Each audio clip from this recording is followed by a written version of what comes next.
네, 이번에 다시 우리 지역 올해 부동산 시장 어떻게 될지 전망해 보겠습니다. 박유석 대전과기대 금융부동산 행정학과 교수 나와 있습니다. 어서 오십시오, 교수님. 네, 안녕하십니까? 예, 저희가 앞선 그 부동산 리포트를 정리를 해보면요. 네. 지금 투기 세력이 떠올려 놓은 그 대전 집값을 실수요자들이 좀 떠안았다. 네네. 이렇게 해석도 되고 있고, 그래서 이 상승세가 계속 유지되고 있는 거다 이렇게 네네. 나오는데 이 상승세 올해 어떻게 될 것 같습니까? 올해도 이제 작년과 마찬가지로 지속적으로 좀 상승을 할 것 같은데요. 올해도요? 네, 근데 작년하고는 조금 분위기가 좀 다른 게 예. 지금 정부에서도 이제 공급 물량을 좀 늘리겠다는 얘기가 좀 많이 나오고 있고요. 예. 또 대전 지역 같은 경우도 작년에 비해서 이제 분양 물량이 훨씬 더 많이 예정이 돼 있어요. 그러다 보니까 실질적인 어떤 주택 공급이 되지는 않지만 어떤 심리적으로 내가 분양을 받게 되면 내가 비록 지금 전세에 살더라도 어떤 주택을 구매하고자 하는 수요, 욕구가 좀 해소가 될 수가 있고요. 뭐 작년에는 우리가 뭐 패닉방이라 그래가지고 아주 네네네. 불안한 심리 상태에서 주택을 좀 많이 구매들 하셨는데 예. 그런 것도 어느 정도 해소가 되고 우리가 또 분양 시장에서는 일반 지금 프리미엄이 붙은 가격보다는 보다 합리적인 가격으로 주택을 구매할 수가 있잖아요. 그러다 보니까 주택 시장이 작년보다는 좀 안정화 추세가 되겠지만 그래도 가격은 좀 상승을 할 것이고 상승세가 유지된다. 네네 그렇게 그런데 예. 사실 대전을 포함해서 세종을 포함해서 네. 대전도 이제 규제 지역에 포함된 지 이제 6개월이 넘었잖아요. 네네. 그럼에도 불구하고 이렇게 계속 상승세가 지속되는 건 이 규제가 효과가 먹히지 않은 겁니까? 그렇죠. 규제 내용만 보면은 뭐 이견은 없습니다. 다 좋은 정책이고요. 시장에서 그 정책이 원하는 방향으로 좀 흘러갔다라면 시장이 좀 안정화가 됐을 건데 네. 근데 시장에서 그거를 정책에 대해서 반응이 그렇게 좋지 못했다고 볼 수 있겠고요. 그래서 결론적으로 말씀드리면 정책이 시장에 먹히지 않았다. 정책이 어느 정도 좀 실패한 부분이 있다라고 좀 말씀드릴 수 있을 것 같아요. 그리고 좀 전에 공급 이야기를 하셨는데요. 네네. 올해 대전과 세종, 충남의 분양 물량이 적지 않습니다. 앞선 네네. 리포트를 보면 대전에 올해 3만 가구 정도가 공급이 된다고 하는데 지난해도 사실 공급 확대한다는 얘기가 나왔었는데 그만큼 공급되지는 않았잖아요. 올해는 네네. 어떻게 전망하세요?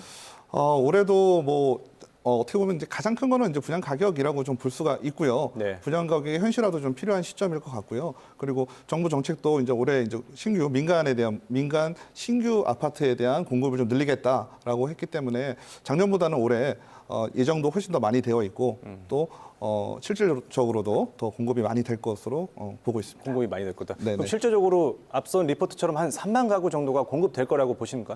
뭐 다 되기는 어려웠겠지만요. 예. 작년에 우리가 이제 대전 지역 같은 경우는 7천 가구 정도 분양이 됐어요. 예. 그러면 우리가 일반적으로 얘기하는 주택 수요량이 있잖아요. 예. 수요량에 미치지 못했다고 볼 수 있거든요. 최소한 1만 가구 이상, 뭐 15,000원 가구가 적정선이라고 우리가 얘기를 하는데요. 네네네. 3만 가구까지 안 되더라도 그래도 한 2만 가구 정도만 된다고 해도 어느 정도 공급 부족에서 좀 벗어날 수 있다고 생각합니다. 그게 가격 안정화에도 좀 영향을 미치겠죠? 네, 많은 도움이 될 거라고 생각할 수 있습니다. 예.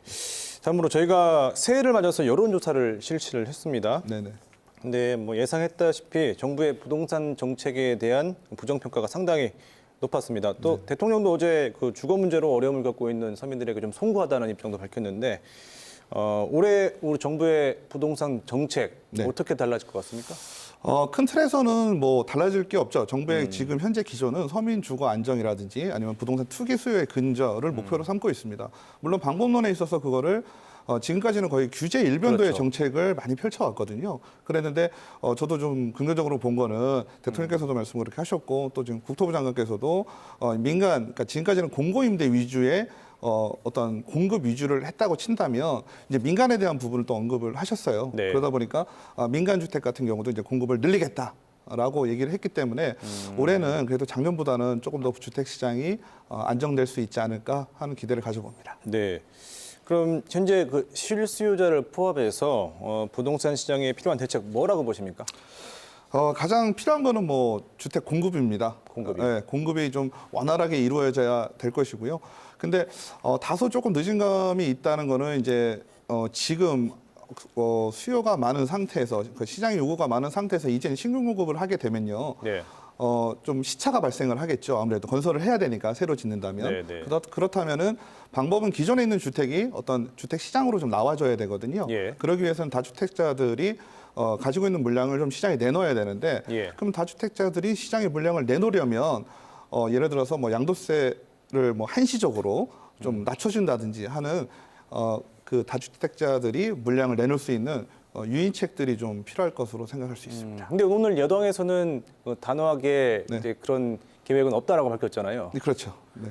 이 경우에는 그럼 그 물량들이 시장으로 나오기에는 좀 힘들어 보인다 이 말씀이시네요? 그렇죠. 왜냐하면 지금 세금이나 이런 걸로 이제 다주택자들이 보유하기 좀 어렵게 만들어 놓은 상황이기도 하지만 그래도 그거보다 지금의 시장 상황에서는 아파트 가격 상승폭이 상당히 더 높기 때문에 예. 어떤 자본이득을 얻을 수 있는 부분이 더 많거든요. 쉽게 내가 세금을 1,000만 원 내더라도 내가 아파트가 1억에 오르면 아파트를 갖고 있는 게 더 유리하잖아요. 근데 그런 부분들을 내가 이익을 더 지금 상황에서 이익을 더 가져갈 수 있게 한시적으로 한다면 오히려 시장의 물량이 풀리고 전반적으로 본다면 부동산 시장이 좀 안정될 수 있다라고 생각합니다. 예, 알겠습니다. 교수님 오늘 여기까지 듣겠습니다. 고맙습니다. 네.